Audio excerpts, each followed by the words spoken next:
থানায় কিভাবে মামলা করতে হবে। হ্যালো ভিউয়ার্স, আমি অ্যাডভোকেট মাহমুদুল নবী।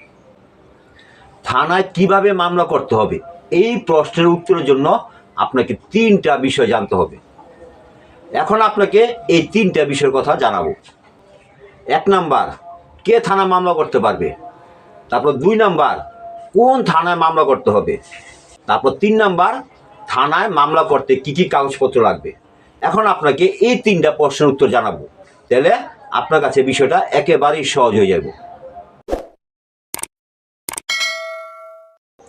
1 নাম্বার, কে মামলা করতে পারবে। আর এই প্রশ্নের উত্তর হলো যিনি আঘাতপ্রাপ্ত হয়েছেন, যিনি ক্ষতিগ্রস্ত, যিনি প্রতারণার শিকার, তিনি থানায় গিয়া মামলা করতে পারবেন। তবে এই ক্ষেত্রে আবার ভিন্ন নিয়ম আছে। যেমন ধরুন, আপনাকে একজন ব্যক্তি মাথায় আঘাত করলো বা শরীরে কোনো স্থানে গুরুতর আঘাত করলো।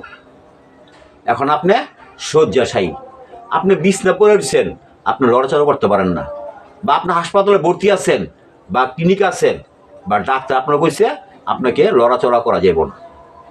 এখন মামলা কে করব? কারণ আপনি তো অসুস্থ, আপনি বিছনা পড়ে উঠছেন।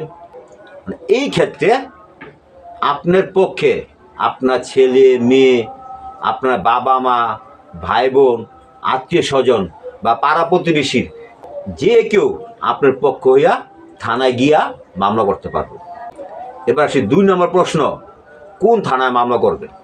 তো আমরা সাধারণত জানি বাদী যেই থানায় বসবাস করে সাধারণত ওই থানায় গিয়া বাদিয়া মামলা করে। তো এইবার আপনাকে একটা প্রশ্ন করব, আপনি এই প্রশ্ন উত্তরটা দিবেন। আর সেই প্রশ্নটা হইল, মনে করেন একজন ব্যক্তি আপনাকে শরীরে আঘাত করছে, মাথা বাড়ি মারছে বা হাতে বাড়ি মারছে। তো যে ব্যক্তি আপনাকে আঘাত করলো এর বাড়ি হইল রূপগঞ্জ থানায়, আর আপনার বাড়ি হইল সিদ্ধিরগঞ্জ থানায়। আর আপনাকে যেই স্থানে মারছে, অর্থাৎ আপনার সাথে তার যে হাতাহাতি হয়েছে, তার সাথে যে দ্বন্দ্ব সংঘাত হয়েছে, ওই স্থানটা হইল ফতুল্লা থানা। এখন আপনি কোন থানায় মামলা করবেন? সিদ্ধিরগঞ্জ থানায়, রূপগঞ্জ থানায়, নাকি ফতুল্লা থানায়? আর এই প্রশ্ন উত্তরটা হইল আপনি 3 থানার যে কোনো থানায় মামলা করতে পারবেন। তবে সবচেয়ে ভালো হইল আপনি বর্তমান যে থানায় বসবাস করেন আপনি সেই থানায় মামলা করবেন। এবার 3 নম্বর প্রশ্ন, থানায় মামলা করতে কি কি কাগজপত্র লাগবে। আর এই প্রশ্নের উত্তর হলো, প্রথমে যেই কাগজটা লাগবে সেটা হলো যিনি থানায় গিয়ে মামলা করবেন তার জাতীয় পরিচয়পত্র বা তার জন্ম সনদ বা পাসপোর্টের ফটোকপি লাগবে। এছাড়া আরও অনেক কাগজপত্র লাগবে।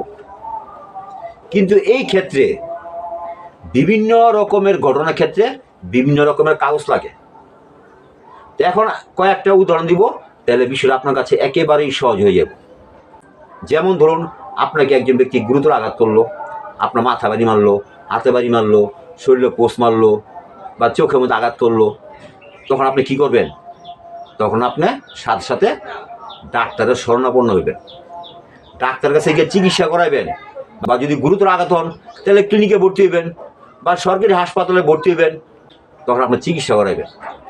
তখন ডাক্তার আপনাকে একটা প্রেসক্রিপশন দিব, ওই প্রেসক্রিপশন লেখা থাকবো আপনি কী কী ওষুধ খাইতে হইব, কী কী এক্সরে করাইতে হইব, কী কী টেস্ট করাইতে হইব।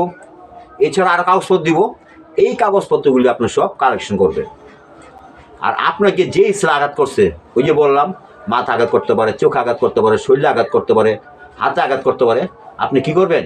যেই সব স্থানে আপনাকে আঘাত করছে ওই সব স্থানের আঘাতের চিহ্নগুলি আপনি মোবাইল দিয়া ছবি তুলবেন, আবার মোবাইল দিয়া ভিডিও করবেন।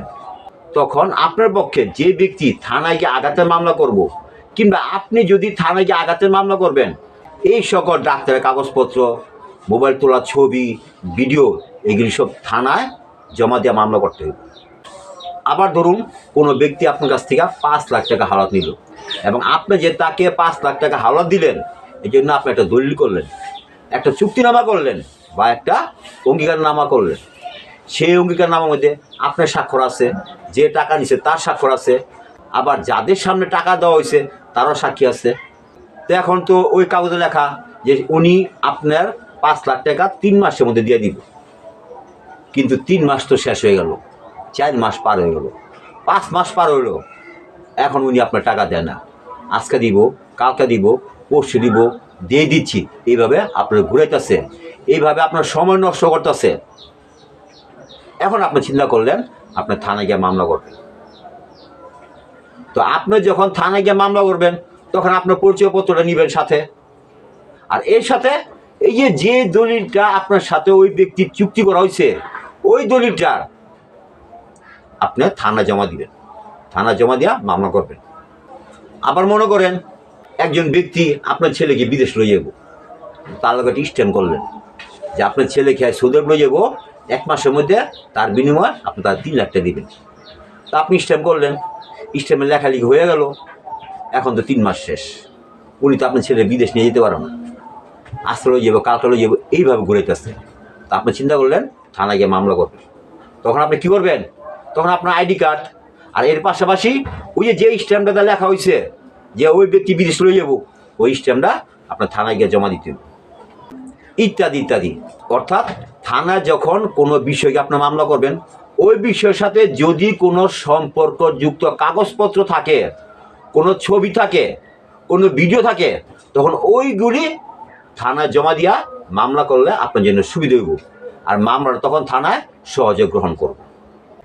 এই ছিল আজকে প্রশ্নোত্তর পর্ব। এই সম্পর্কে যদি আপনার কোনো প্রশ্ন থাকে তাহলে আপনি আমার কমেন্ট বক্সে প্রশ্ন করবেন, আমি তার উত্তর দিতে চেষ্টা করব।